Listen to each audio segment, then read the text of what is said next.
Hey everybody, welcome back to the Unsexy Church podcast. Glad that you are listening. We have another episode for you today, and today we'll be looking at the pastor's schedule. But before we do that, I have a new mug this week. I'm excited about the mug of the week. The mug of the week. It is a Camp Sparta mug.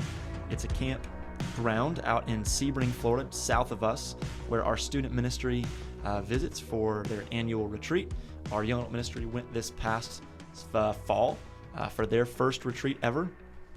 They've got a boat, a lake, they've got a blob, tennis courts, pickleball courts, and speaking of pickleball courts, I've become somewhat of a pickleball fan. Fanatic. Yeah. I played with our band that we brought in. I played with our speaker that we brought in at the retreat, and then I came back, ordered a bunch of pickleball materials and products, and we've been playing a lot with our students and young adults and stuff. But it's a nice mug. I mean, it's a huge, wide mug. It's what would you call that color? Teal, maybe? Okay, let's go with teal with black speckles and the nice Camp Sparta logo. So if you're interested in a great retreat ground in the Florida area, look up campsparta.com maybe. I'm not sure. Just Google Camp Sparta and you'll find it. That's the mug of the week. Anything else you just want to say about what you're drinking this morning? I've just got my old Dunkin' sitting right there in front of me. My go-to decaf. Decaf. Does decaf actually taste? I don't think I've ever had decaf. Don't. If you don't have to, don't. Does it taste different than regular? It does if you know what regular tastes like. Yes. Okay.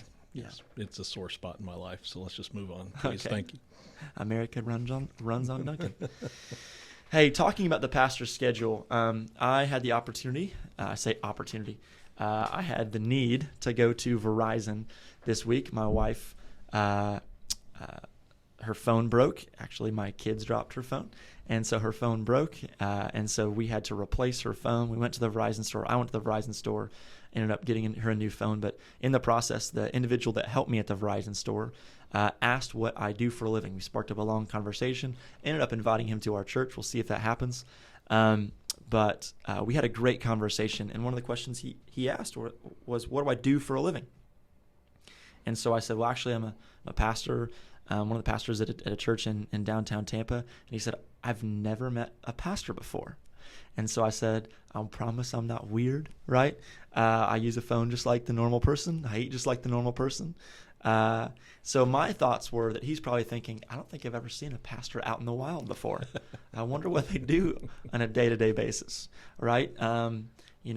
Maybe the average person's picture of a pastor is like a individual who kind of pontificates behind a pulpit on Sunday mornings with a big O suit on.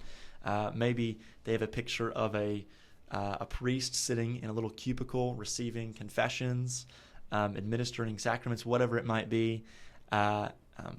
Probably their image, an unbeliever's image of a pastor, is what they see on television.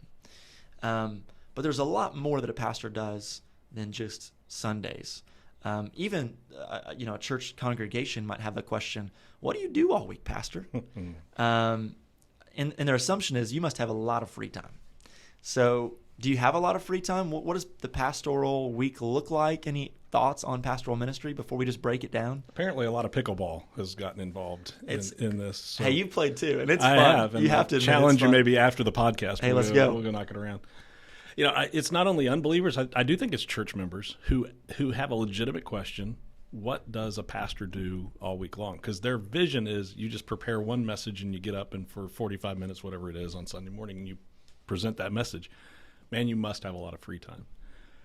Well, there's a lot that goes into ministry that doesn't show up necessarily in the pulpit for that preaching time. There's a lot of other responsibilities. And so, there's not a lot of free time, but it is what you make it and when you need it. So I think ministry, just to kind of lay a groundwork for this conversation, ministry is a great place for self-motivated, driven individuals who don't require a lot of supervision, at least direct supervision, because you can thrive in that situation.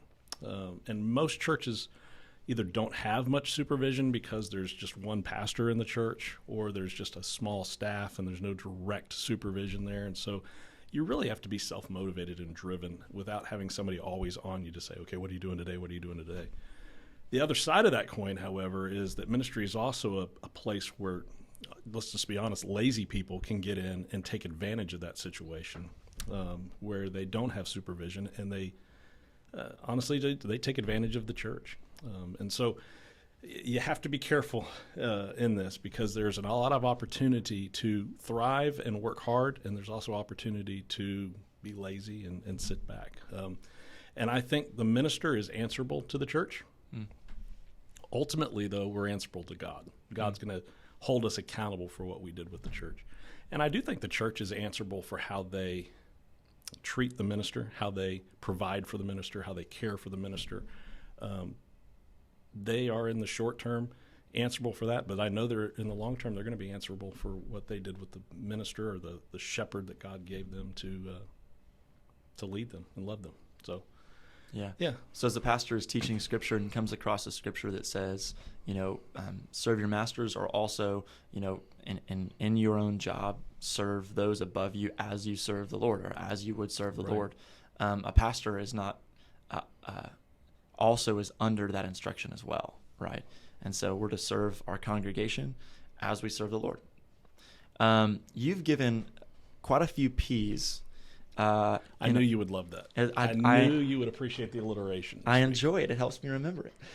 In fact, I'm using a different notebook because I think I left the other notebook that had the P's at home, and I was able to remember them because they were the P's. Look at that. So you've given, I think now, 7 P's that might helpfully summarize a pastor's week. 7 words. And I'm going to go over those 7 words, and we'll just take them one at a time. People, prayer, planning, preparing, which we'll talk about the differences between planning and preparing. And then number, I think we're at 5 now, preaching and performance. We'll kind of put those in one category. Problems, so dealing with the different problems that arise because of sin. And then personal. One more time. People, prayer, planning, preparing, preaching and performance, problems, and personal. All right, you want to take them one at a time? Yeah, let's take them one at a time and just kind of break that down. When you think about a minister, you just take the 40-hour work week and throw it away. Yeah. We don't really work that way. It doesn't, because we're constantly on call. If somebody needs us, we have to be there. And so there's that responsibility, but there's also the freedom that there's some time we can take and say, okay, because I was out until 10 o'clock or 11 o'clock with this family, there's some compensation there where we can have some freedom to go do some other things. So 40-hour work week, kind of off the board. It's just a basis. And as we kind of go through this conversation, we're going to see the hours we spend on a typical week are going to exceed 40 on a regular basis. Mm-hmm. So let's just talk about each one of these areas. And I would start with people, because that's probably the number one reason why we are here. It's what God has called us to do, is to make a difference in people's lives. Mm-hmm. We're not just here to do programs, solve problems. We're here to love people. We're here to shepherd people. And so we have to enter into our ministry and each week with the mindset of, how am I going to interact with the people that God has given me to shepherd, to love? And so that is relationship building. So there ought to be times during our week when we have programmed into that time where we're going to spend time with people, not just sit in our office and study, which, I could do every week. I could just hunker down and get ready for messages and teaching. Same. But I think it's vitally important that we pull away and have a breakfast with somebody, a lunch with somebody. I know you've done that a couple times this week. This has been one of those weeks where I've been able to do it a little bit more than normal. Because some weeks I am just stuck in my office studying. Other weeks I'm really trying to fill just getting to know people.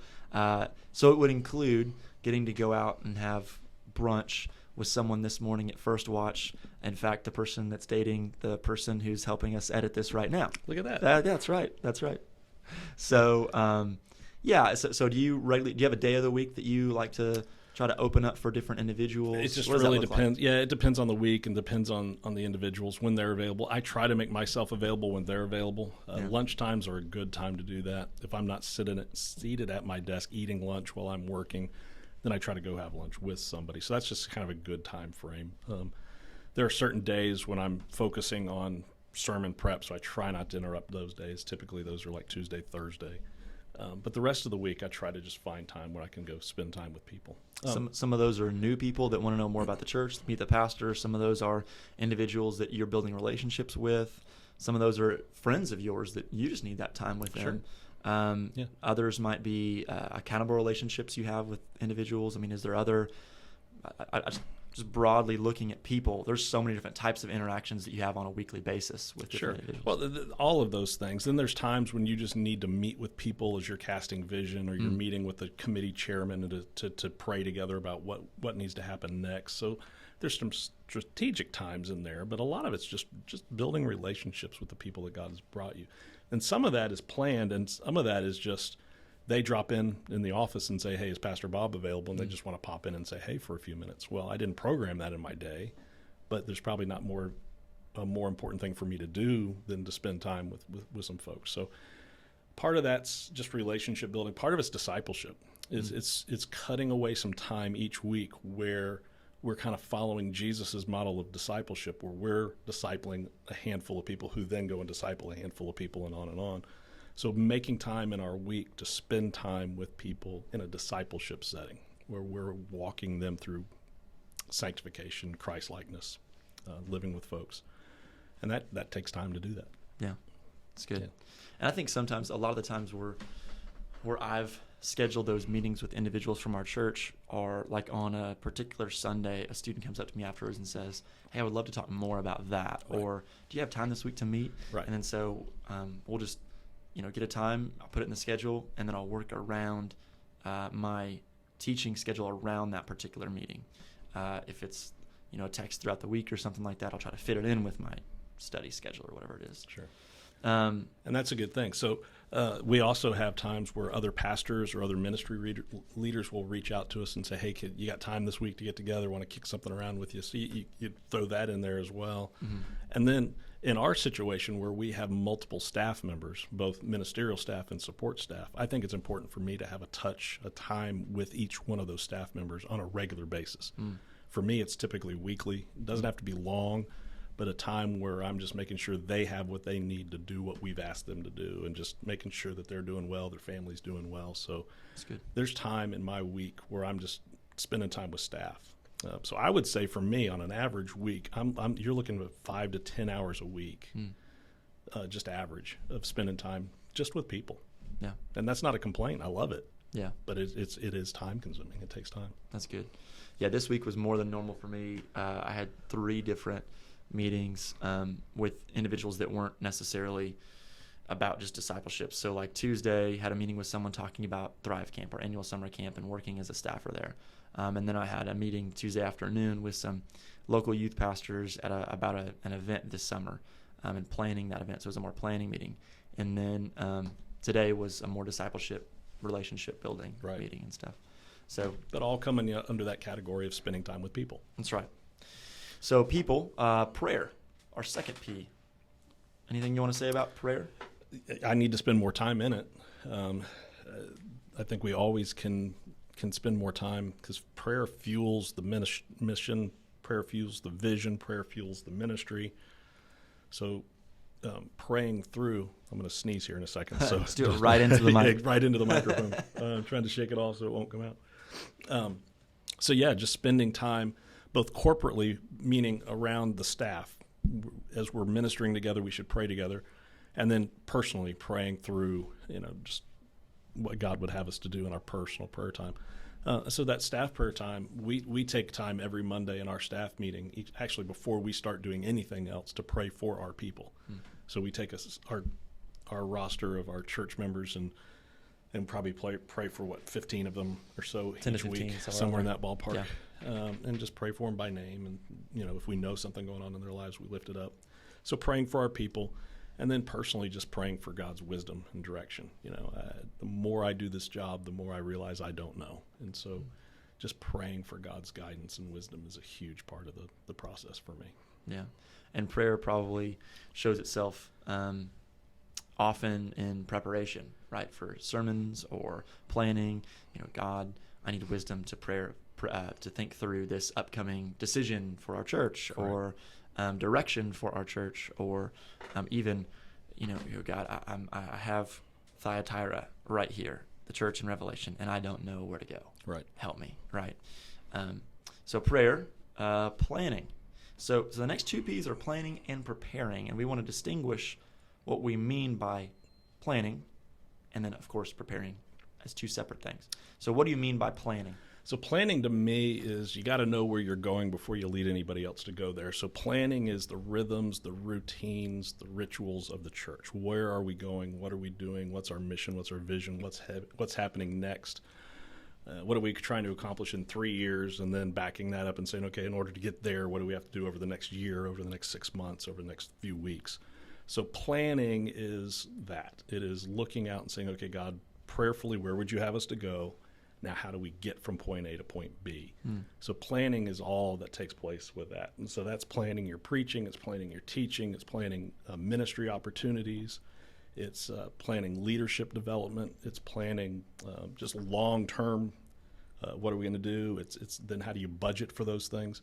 So planning is spending time thinking through, praying through all of that, and then coming back and evaluating how are we doing on this, what do we need to do next. Yeah. So planning is more decisions and direction. Correct. Right. Whereas preparing, we're talking about teaching and serving maybe.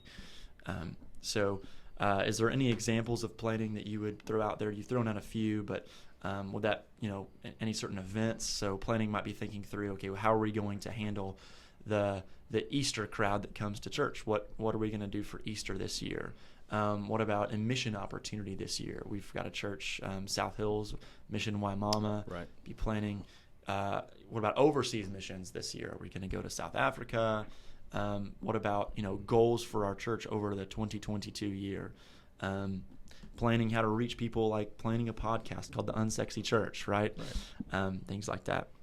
Anything more you want to say about planning? Yeah. Well, let me say this. Yeah. Do you have something? No, go ahead. So what does planning look like for you? Meaning, like, do you write things down in a book? Do you have like a yearly schedule you work off of? Are you like a yellow paper? What is it called? Legal pad. Legal pad. Are you a legal pad person with a pencil? Actually, I'm all of those things. Okay. I'm all of those Google things. Calendar. Google Calendar. Okay. I'm all of those things, just because there's so much going on. And each one of us on our staff, we are responsible for certain committees in our church. We put church members who are gifted and talented in certain areas on committees to make sure ministry is going well, and then each committee has a staff member that's their liaison. So we all have at least one. I think I have 8 right now. So I have a notebook for each one of them and a schedule where I meet on a regular basis with them and their leadership. So you have routines for those meetings. So like you have like one meeting is the first Wednesday of the year, second Sunday or first Wednesday of the month, first Wednesday of the month, second Sunday of the month, those kinds of things. So you can expect it, prepare for it. Exactly. So they're put into the calendar, so the committee knows, so I know, so I can be prepared. So yes, there's a regular routine for those, and I have at least one every week. Some weeks 2 or 3. Yeah. So yeah, there's that. There's calendaring. Looking out. We get together annually as a staff and look at the calendar at least for a year and out, and say, okay, what do we need to be doing? What are we going to be doing? So there's calendaring that's involved in that. There's we've talked about preaching and sermon preparation, and so there's a calendar for that and a planning system for that. So planning is so vitally important, and then it's getting involved with other people to talk about missions, church planting. Ministries. What are we doing in children's ministry, and how does that impact student ministry? How does student impact young adult ministry? How does that impact the overall ministry? So there's a lot of planning that goes. The more ministries you have, the more people that are involved. And sometimes it's just getting in a room and making sure we're all on the same page and getting a calendar out and saying, okay, we've got this event coming up. What needs to be done so that this event is done well? Yeah. I would say, some of my planning involves dreaming. And so sometimes that looks like praying and then having an idea, writing it on a note on my phone, and then fleshing it out on a sheet of paper or typing it up. So some of those, things turn into what we've called family worship, where we provide a rubric for families to have a scheduled worship time of intentional discipleship at home. I can't say the words. Some of that has turned into a thought that I have about dad nights, and then how to transition 5th graders to 6th grade better. As well as rhythms like you have that are set up. We're going to do a fall young adult retreat. We're going to do a spring student retreat. We have a meeting the first Monday of the month here or there. I've got a Thrive Camp meeting the first Thursday of every month. So I know when to prepare for those things. It's already scheduled. I know that we need to talk together. I think that's so helpful. Preparing. Yeah, so I would, back on planning, Okay. That's a big part of the week. I mean, there's probably 5 to 10 hours every week, and I'm probably being very conservative on that number, where we're actually getting together, planning. If we're not in a room doing it, we're on our own, like you're saying, planning. So that's a lot of work that goes into, if something's going to be done well at the back end, you got to start well with that and plan it. So that's another 5 to 10 hours of our week just in planning. Yeah. And I think, like, I'm trying to think of the framework of thinking through when a decision would come out of dreaming. So like maybe the Lord has impressed upon your heart as a pastor to be more intentional in this area. And so you kind of, okay, where's my conviction here? Kind of find the verse of like, okay, this is where my conviction comes from. And this is the direction therefore I want to go. So these are the decisions that I need to make. And let's dream about how this can happen in the life of our church. And so I think even just as we're thinking about personal planning, sometimes that's what the process looks like, is sitting down in conviction, praying, and eventually, setting down, putting down on paper, this is what we need to do to get that direction. Right. Yeah. And then the process starts all over again as you walk other people through it. That's right. So once you go through the process, so if God's laid on your heart to make a decision for the church, you've prayed through that, you've planned through that, then you have to take others through that same process. And usually that's a small group of folks that are leaders in the church, folks that you trust. So you walk them back through that process. Then you start it all over again, and you walk committees through that process, and then you walk the whole church through the process. So if you want to do something big, or you feel God leading you to do something big, you don't just walk in on Sunday morning and go, this is what we're going to do. That's good. It takes months of preparation for that and planning for that. And then you put into the rhythms of when does the church meet to discuss such things. If you meet, our church meets quarterly for what we call members meetings, business meetings. So you've got to put into your planning, okay, if there's a church vote that needs to take place for this, what all needs to be done before our next members meeting? Or can it be done before our next members meeting? Or do we need to wait for the next one or call a special one? So there's a lot of planning that goes into most everything that happens. That's good. Okay, now let's move to preparing. So planning, big idea, big decision making, or the routines of meetings. Now let's look at preparing. So primarily, I assume this would mean sermon prep, teaching prep, or even preparing for meetings, individual meetings. Yeah, I would say those are the 3 big areas. So, okay. So you're preparing for when you're preaching, you're preparing for when you're teaching, and then if you're walking into a committee meeting, you better be prepared, right? Don't waste people's time. Be prepared for the meeting. Have an agenda, have talked through that with leadership, and then make sure you've got all your homework done. So prepare for that. So yeah, preparing for preaching, teaching, and meeting with folks. Yeah. So, and this is probably the bulk of where I spend my time on a weekly basis. Because you've already done the planning of scheduling when these meetings are going to be in the routine and rhythm of your schedule. Right. So it's just plugging in the work to before those meetings. Already have planned what I'm going to preach. Yeah. Already have planned what I'm going to teach. Mm-hmm. Already know what meetings are going to come that week. So then it's just, okay, making sure I'm prepared to do the best I can to glorify God and what He's called me to do. So how am I going to best teach this text of Scripture that we're working on this week? And for every 30 to 45 minutes I spend preaching in the pulpit, I probably spend 20 hours of preparation. And I think that's probably a good estimate of an average. Yeah, that includes commentaries, writing, studying, all that kind of stuff. Reading, writing, research, tearing up what you wrote and starting all over again, right? Yeah. So yeah, it's if you're going to do it well, it takes more than let me see what somebody else preached on this, downloading it and then highlighting it. It takes more than that. Are you saying people do that? I've heard stories. Okay. If a listener is listening to this episode and is interested in learning more about preparing, we actually did an episode. I think it was our 3rd or 4th episode on preparing sermons. I think we did. Mm-hmm. And so I think it's episode 3 or 4. So be sure to check that out. We are kind of moving down the way here now to preaching and performance duties. So preaching and performing. What do you mean by preaching and performing? Obviously, we know what we mean by preaching, but Right.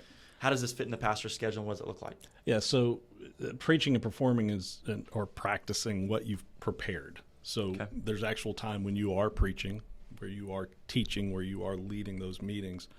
So that takes time, and that's probably another 8 hours or so a week where you're actually in front of people teaching, or in a room leading a meeting or having meetings with folks. So that's all I really mean by preaching and practice. So for you, that's Sunday mornings, that's Friday mornings? Sunday mornings, Wednesday night, Friday mornings, Yeah. then whatever committee meetings or whatever involved in there. Usually one a week Typically committee, one or two. meeting. Typically one or two. Yeah. Me, two, if someone else is not preaching in my place, it's two sermons on Wednesday night, Sunday morning lesson, and then if I'm doing a Sunday morning, or if I have a group meeting with like a group of guys or something like that I'm meeting with, and sometimes that looks more, or that other meetings looks a little bit more organic than it does like a lesson plan. But yeah. I've found folks that are shocked at the amount of preparation time that we take for sermons and for teaching times, because I get asked that pretty frequently. Hey, Pastor, how long does it take you to get ready for a sermon? And I'll tell them 20 to 30 hours a week. Yeah. And they're amazed. They're like, "You've been doing this 30 years. Why does it take you 30 hours?" And there's some truth to that. In that, I'm quicker at it now because I've built up a library of knowledge that I don't have to do all the same research that I've had. But again, it's just spending time with the text, spending time with God, saying, "Okay, God, what is your message?" and being prepared. And both of us manuscript our messages. Yeah. We try to memorize our messages for the best we can. We're not reading them. So that just takes time, and I think people are amazed at the amount of time it takes to do.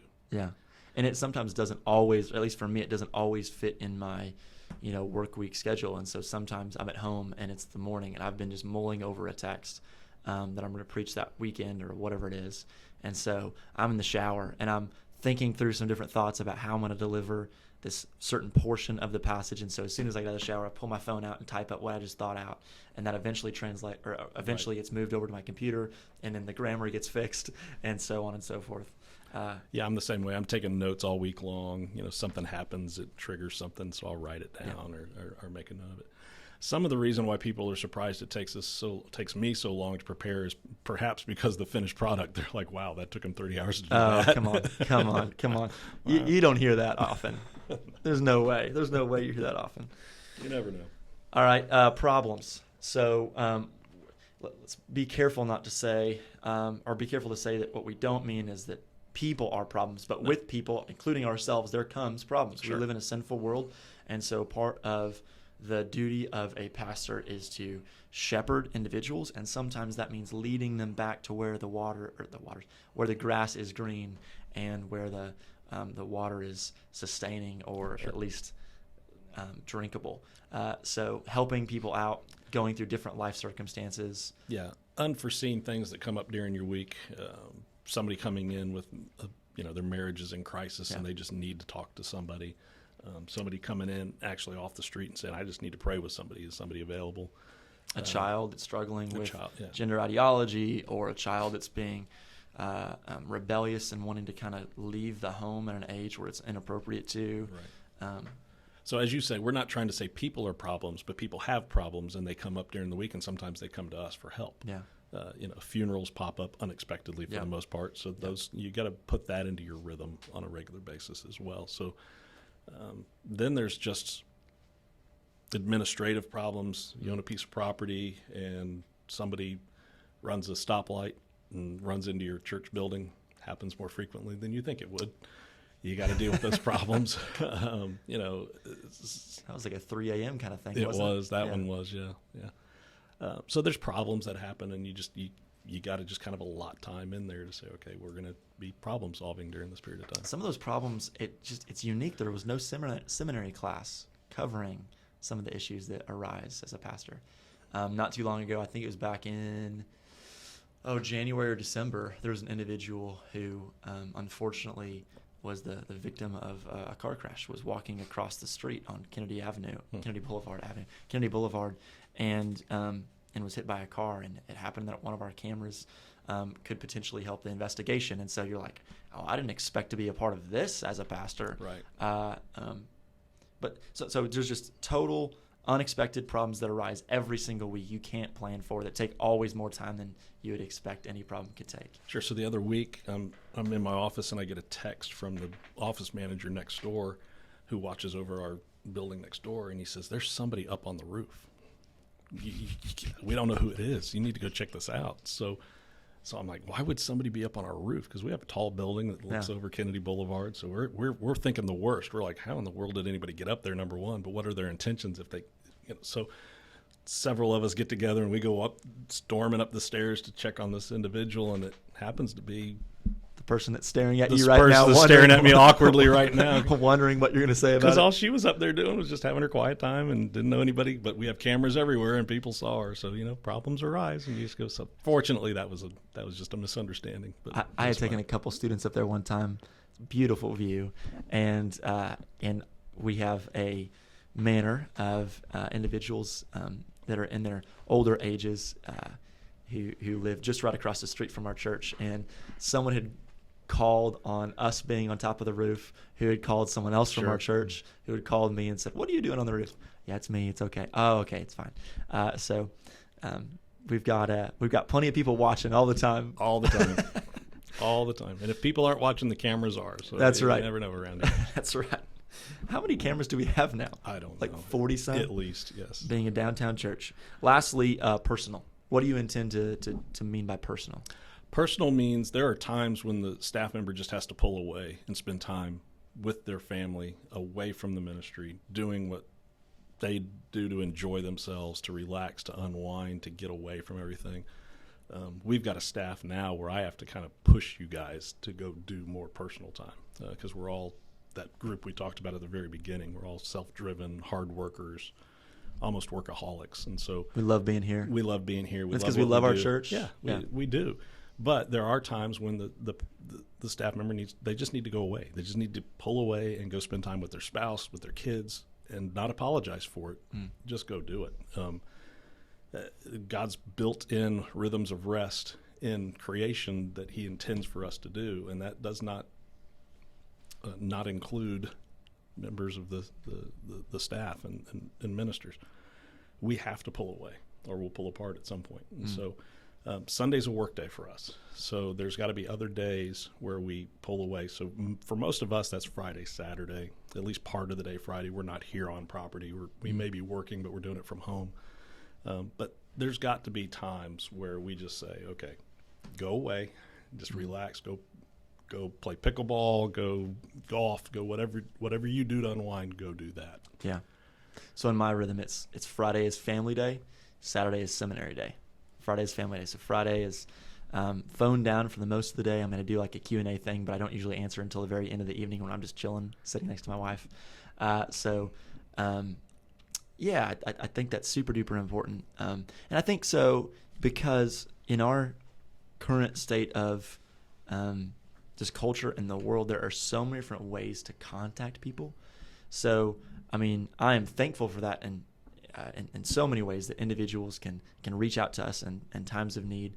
But there's, Instagram messaging, Twitter messaging, Facebook messaging, email, text, phone calls, and then every other group me, social media apps everywhere. There's so many different ways to contact, and so it's hard to detach from your phone. And so, and especially as a pastor, you're not just working, as you've already mentioned multiple times, a 40-hour work week. You're discipling people by texting them at night, sometimes at 10 p.m. Right. So I think that's super important. I think God put it in the establishment of creation that we need rest. We need a day of rest. Any other P's you want to add? I want to add one more. And so we got people, prayer, planning, preparing, preaching and performance, problems, personal, pickleball. We'll go do that right after the podcast. I love it. One game. Let's we go. Could add podcast to this because now we've added that to our weekly schedule too. There you go. And that's helpful too to know that we even have a routine of podcasting. So that's 1 p.m. on Thursdays. We know it's coming unless something else arises, a problem, if you will. There you go. I would just add this. I get the question, what do you do all week? Because you don't know what you don't know. And so I'm fine with it. And I've told people, anytime you want to follow me around for a week, you come right along. Yeah. But while I say that, I want everybody to understand that's not a complaint. Right. love what we do, and we are It's a blast. It is a blast, Yeah. and we are blessed to do what we do. But it's hard work, and it should be. And so we are blessed to be able to do it, and blessed in our current situation to do it amongst the people God's blessed us to do, to minister alongside here. Amen. Hey, glad you listened to the podcast. Listen to our older episodes. Some of the things that we talked about today, we've already went through in more detail. We look forward to some different topics in the future, one of which is going to be prayer and what that looks like in our lives and the life of our church. But if you have a topic that you would like us to discuss, send us a message personally or on Apple Podcasts. You can put it in the review section or anywhere that you get your podcast. Thanks so much for listening. We'll see you again next week.